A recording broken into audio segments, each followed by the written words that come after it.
Hello everyone, welcome to Samarth Technical Research and Innovations Private Limited. So currently चाहिँ हामीले PHP मा चाहिँ एउटा कम्प्लिट सिरिज चाहिँ लिएर आइरहेको छौँ हैन. सो अघिल्लो भिडियोमा चाहिँ हामीले अब्जेक्ट ओरिएन्टेड प्रोग्रामिङ ल्याङ्ग्वेजको कुराहरू सुरु गऱ्यौँ. सो त्यसमा चाहिँ केही कुराहरू चाहिँ हेरेका थियौँ हैन. सो आज चाहिँ त्यसकै कन्टिन्युएसन चाहिँ हुँदैछ. सो हामीले चाहिँ आज भनेको चाहिँ के छ भन्दाखेरि सुरुमा चाहिँ हामीले इन्क्याप्सुलेसन हेरिन्छ है. इन्क्याप्सुलेसन हेरिन्छ. त्यसबाहेक चाहिँ अरू कुराहरू हुन्छन्, एब्स्ट्र्याक्सनहरू, इन्टरफेसेसहरू छ हैन. अनि तपाईँको स्ट्याटिक भन्ने कुराहरू छ. सो त्यो कुराहरू चाहिँ हेर्छौँ. फर्स्टमा चाहिँ हामी इन्क्याप्सुलेसनबाट जाउँ. सो यस अगाडि चाहिँ हामीले एक्सेस मोडिफायर्सहरू हेरेको थियौँ है. त्यसमा चाहिँ पब्लिक, प्राइभेट, प्रोटेक्टेडहरू हेरेको थियौँ. त्यो चाहिँ कसरी युज हुन्छ त नि तपाईँको ओओपीमा भन्ने कुरा चाहिँ हेरेको थियौँ. सो आज हामीले इन्क्याप्सुलेसनमा पनि लगभग त्यसकै कन्सेप्टहरू पनि युज गरिन्छ है. सो मैले कम्पनी भन्ने चाहिँ एउटा क्लास बनाउँछु अनि यसमा चाहिँ मैले प्राइभेट भेरिएबल बनाउँछु है, ब्यालेन्स भनेर. सो यसमा चाहिँ मैले 100 पास गरेँ अनि प्राइभेट गर्छु. त्यसपछि हिडन अमाउन्ट गर्छु है. सो 20 गरेँ. अथवा चाहिँ के भन्नु, रिजर्भड अमाउन्ट भनौँ 20 गरेँ है. सो अब चाहिँ म के गर्छु, पब्लिक फङ्सन गर्छु होइन. त्यसपछि डिस्प्ले अथवा नेटवर्थ भनौँ न. सो नेटवर्थ भन्ने चाहिँ एउटा फङ्सन बनाइरहेको छु होइन, मेथड भनौँ, मेथड बनाइरहेको छु. अब चाहिँ यहाँ चाहिँ मैले नेटवर्थ इक्वल सो दिस गरेर ब्यालेन्स माइनस दिस गरेर नेट. सो रिजर्भ अमाउन्ट गर्छु है. सो बेसिकली मैले के गरेँ भन्दाखेरि जब नेटवर्थ भन्ने चाहिँ हाम्रो मेथड युज हुन्छ नि, त्यहाँ चाहिँ के होस्, हामीले एउटा नयाँ नेटवर्क चाहिँ पठाइन्छ जुन चाहिँ हाम्रो एक्चुअल ब्यालेन्सभन्दा फरक छ है.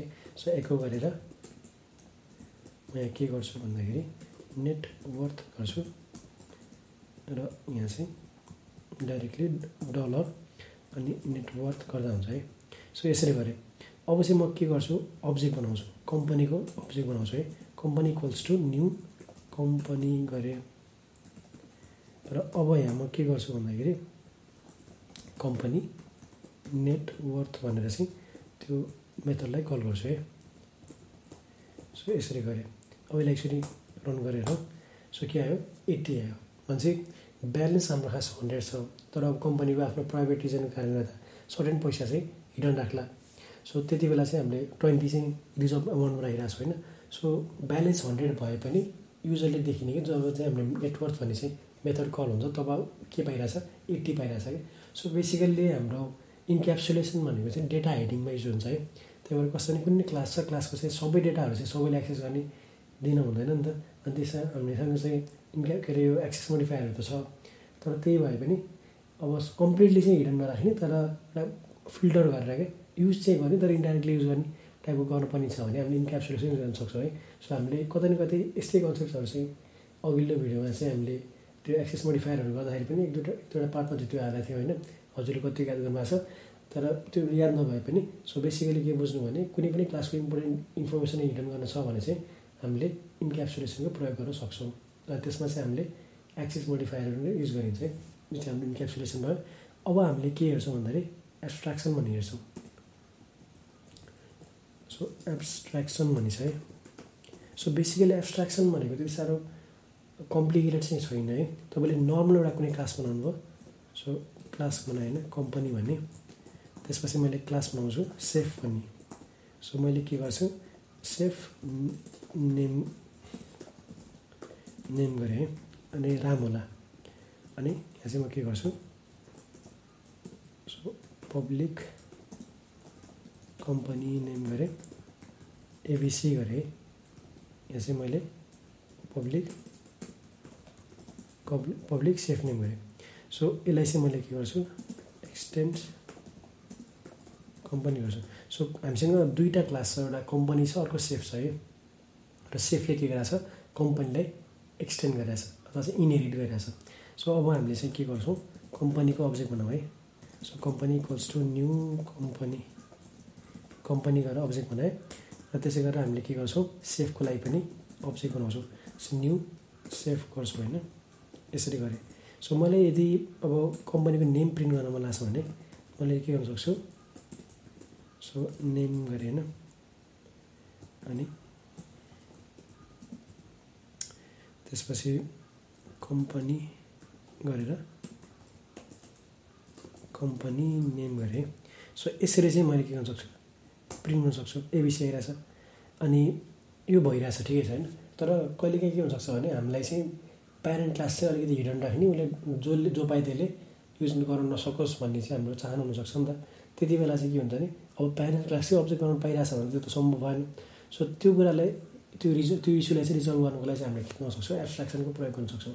सो एब्स्ट्राक्सनमा बेसिकली के हुन्छ भने कुनै पनि एउटा गिभन क्लासलाई चाहिँ हामीले के गरिन्छ, एब्स्ट्राक्ट किवर्ड युज गरेर चाहिँ त्यसलाई काइन्ड अफ हिडन गरिन्छ है, अथवा चाहिँ त्यसको चाहिँ इन्स्ट्यान्स बनाउनुबाट चाहिँ प्रिभेन्ट गरिन्छ। सो बेसिकली मैले के गरेँ, कम्पनी भन्ने क्लासलाई चाहिँ एब्स्ट्राक्ट क्लासले चाहिँ अगाडि हामीले एब्स्ट्राक्ट किवर्ड चाहिँ राख्यो होइन। सो अब मैले के गर्छु, अघिसम्म चलिरहेको कोडलाई अब मैले चलाउनु खोज्दाखेरि के हुन्छ, चल्दैन। किन चलेन भन्दाखेरि हाम्रो कम्पनी चाहिँ के छ, अब चाहिँ एज एन एब्स्ट्राक्ट क्लास बनिरहेको छ है। सो मैले यदि यसलाई हाइड गरेँ भने पनि, यसलाई कमेन्ट गरेँ भने पनि के हुन्छ, इरर आउँछ। किन इरर आउँछ भन्दाखेरि यहाँ चाहिँ हामीले अब्जेक्ट बनाउन खोजिरहेको छौँ नि त, तर एब्स्ट्राक्ट क्लासको चाहिँ अब्जेक्ट बनाउन मिल्दैन, त्यही भएर इरर आइरहेछ है। सो यसलाई चाहिँ मैले रिमुभ गरेर फेरि चलाउनु पाएन, चल्छ। सो अब हामीले के गरौँ भन्दाखेरि डाइरेक्टली ठिक छ, कम्पनीकै अब्जेक्ट बनाएर युज गर्न नपाए पनि हामीले के चाहिँ गर्न मिल्छ भन्दाखेरि त्यसको चाहिँ चिल्ड्रेन क्लास हुन्छ नि, त्यो युज गरेर चाहिँ एब्स्ट्राक्ट क्लासको चाहिँ प्रोपर्टिजहरू एक्सेस गर्न मिल्छ क्या। सो फर इक्जाम्पल मैले के गरेँ, सेफ भन्ने जुन चाहिँ हाम्रो अब्जेक्ट छ त्यसबाट चाहिँ कम्पनी नेम एक्सेस गर्न ट्राई गरेँ है। सो के भयो, आयो नि त। सो के भयो भने अब हामीले कुनै पनि ऱ्यान्डम ठाउँमा गएर चाहिँ मन परे हिसाबले चाहिँ प्यारेन्ट क्लासको चाहिँ अब्जेक्ट बनाउन सकिएन। त्यो केले प्रिभेन्ट गरिरहेछ, एब्स्ट्राक्ट, हाम्रो प्यारेन्ट क्लास चाहिँ एब्स्ट्राक्ट क्लास भएको कारणले त त्यो प्रिभेन्टेड नै छ, राम्रो कुरा भयो होइन। तर चाहिँ यदि कुनै क्लासलाई चाहिएकै छ त्यो कुरा भने चाहिँ उसले जस्तो के गर्न सक्यो, इनहेरिट गर्न सक्यो क्या, एक्सटेन्स किवर्ड युज गरेर। सो यसरी के भयो भने हाम्रो त्यो मिसयुज भएन भनौँ न, प्यारेन्ट क्लास चाहिँ मिसयुज भएन अथवा जताभावी युज भएन, त्यो एकदमै स्ट्रक्चर फर्ममा, हिडन फर्ममा रहने भयो। त्यो चाहिँ भयो है। यो चाहिँ हाम्रो के हो, एब्स्ट्राक्सन वाला कन्सेप्ट हो। अब हामीले एब्स्ट्राक्सन पछि के हेर्छौँ भन्दाखेरि इन्टरफेसेस भन्ने हेर्छौँ है। सो इन्टरफेस भन्ने छ। सो बेसिकली इन्टरफेसलाई चाहिँ काइन्ड अफ ब्लु प्रिन्ट भन्छ। सो हामीले प्रोग्रामिङ गर्दै गर्दा चाहिँ अब सेन्स अफ डाइरेक्सन भयो, एक्ज्याक्टली के गर्ने भन्ने थाहा पाइयो भने सजिलो हुन्छ नि त। सो त्यसै गरेर चाहिँ हाम्रो इन्टरफेसमा नि काइन्ड अफ ब्लु प्रिन्ट हुन्छ। यसमा चाहिँ हाम्रो पहिलेदेखि नै प्रिडिफाइन्ड केही मेथडहरू हुन्छ होइन। सो त्यो कुरा चाहिँ हामीले कुनै क्लासले चाहिँ त्यसलाई इम्प्लिमेन्ट गर्छ भने इनहेरिटेन्सको केसमा चाहिँ एक्सटेन्ड गर्ने हुन्थ्यो, इन्टरफेसको केसमा चाहिँ इम्प्लिमेन्ट गर्ने हुन्छ है। सो यदि कुनै क्लासले चाहिँ त्यो इन्टरफेसलाई इम्प्लिमेन्ट गर्न खोजिरहेछ भने उसले चाहिँ त्यहाँको गिभन कुराहरू, डिफल्ट कुराहरू चाहिँ इम्प्लिमेन्ट गर्नै पर्छ क्या। सो त्यसले गर्दा के भने के चाहिँ गर्ने भन्नेको एउटा जेनरल आइडिया दिन्छ है। सो यसलाई चाहिँ एक्चुअली गरेर हेरौँ। इन्टरफेसलाई चाहिँ हामीले इन्टरफेस भन्ने एउटा किवर्ड युज गर्छौँ होइन। सो इन्टरफेस गरेँ, एनिमल बनाएँ है। र एनिमलले के गर्ला, अब इक्जाम्पल मैले पब्लिक फङ्सन इट गरेँ, इट्स गरेँ, त्यसपछि पब्लिक फङ्सन ब्रिड्स गरेँ। एनिमलले इट गर्ला, ब्रिड गर्ला। सो मैले के गर्छु, अब क्लास बनाउँछु है, क्लास बनाएर डग गरेँ। सो मैले के गर्छु, अब के गर्छु भन्दाखेरि यसलाई चाहिँ इम्प्लिमेन्ट गर्छु, इम्प्लिमेन्ट एनिमल गर्छु है। सो अब मैले हुन्छ नि यहाँ चाहिँ अघि जस्तै गरेर पब्लिक अब फङ्सन डग गरेँ, दिस इज डग गरेँ। अब मैले चाहिँ के गर्छु, अब्जेक्ट बनाउँछु। So dollar dog equals to new dog गरेँ, यो चाहिँ हाम्रो अब्जेक्ट छ। सो मैले डग गरेर अनि डग भन्ने चाहिँ त्यो मेथडलाई कल गरेँ भने के हुन्छ भन्दाखेरि चाहिँ इरर फाल्छ है। सो मैले रन गरेँ, इरर फाल्यो। किन फाल्यो भन्दाखेरि मैले भनेको थिएँ नि, इन्टरफेस चलाउनु भनेको काइन्ड अफ ब्लु प्रिन्ट हो कि, त्यहाँ चाहिँ एउटा प्रिडिफाइन्ड कुराहरू हुनसक्छ होइन, त्यो चाहिँ हामीले इम्प्लिमेन्ट गर्नुपर्छ। भने चाहिँ यहाँ के छ, इट्स र ब्रिड्स भन्ने त एनिमलभित्र छ नि त। सो हामीले त्यो त इम्प्लिमेन्ट गरेका छैनौँ, त्यही भएर इरर फालिरहेको छ कि। सो हामीले यसलाई के चाहिँ गर्न सक्छौँ भन्दाखेरि अब त्यही कुरा, त्यो मेथडहरू इम्प्लिमेन्ट गरिदिने कि। सो पब्लिक अनि फङ्सन गरेँ, इट्स गरेँ, त्यसपछि एको गरेर दिस इज इट्स गरेँ, र त्यसपछि यसलाई यस्तो गरेर अनि ब्रिड्स भन्ने छ है। सो दिस इज ब्रिड्स भनेर मैले त्यो दुइटै मेथडहरू इम्प्लिमेन्ट गरिदिएँ है। अब यसलाई रन गऱ्यो भने चाहिँ चल्छ। अनि हामीले के पनि एक्सेस गर्न मिल्छ भने डग मात्र नभएर हामीले ब्रिड्स भन्नेलाई नै एक्सेस गर्न पाइयो होइन, ठिक छ। सो यसरी चाहिँ हामीले काम गर्न सकिन्छ है। यसमा चाहिँ ब्याकस्ल्यास एन र यहाँ पनि अनि ब्याकस्ल्यास एन गरिदियो। सो यसरी चाहिँ हामीले के गर्न सक्यो, यिनीहरूले इम्प्लिमेन्ट गर्न सक्यो। यो चाहिँ हाम्रो के छ, इन्टरफेस भएको कुरा छ। अब हामी यसपछि भने चाहिँ स्ट्याटिक भन्ने कुरा चाहिँ हेर्नेछौँ होइन। स्ट्याटिक किवर्ड चाहिँ कसरी युज गर्नु मिल्छ हाम्रो क्लासमा, र त्यसको चाहिँ कसरी स्ट्याटिक किवर्ड चाहिँ कता हालिन्छ, कसरी हालिन्छ, र त्यसलाई चाहिँ युज कसरी गर्ने भन्ने कुरा चाहिँ हेर्छौँ है। सो यो चाहिँ हाम्रो के भयो, के अरे इन्टरफेसेसवाला भयो। अब चाहिँ हामी स्ट्याटिक किवर्डमा जान्छौँ है। सो स्ट्याटिक किवर्डको लागि चाहिँ मैले के गर्छु, क्लास स्ट्याटिक गरेँ। सो क्लास कम्पनी गरेँ। सो मैले के गर्छु, एउटा पब्लिक भेरिएबल बनाउँछु, कम्पनी नेम गरेँ। यसमा चाहिँ मैले एबिसी पास गर्छु है।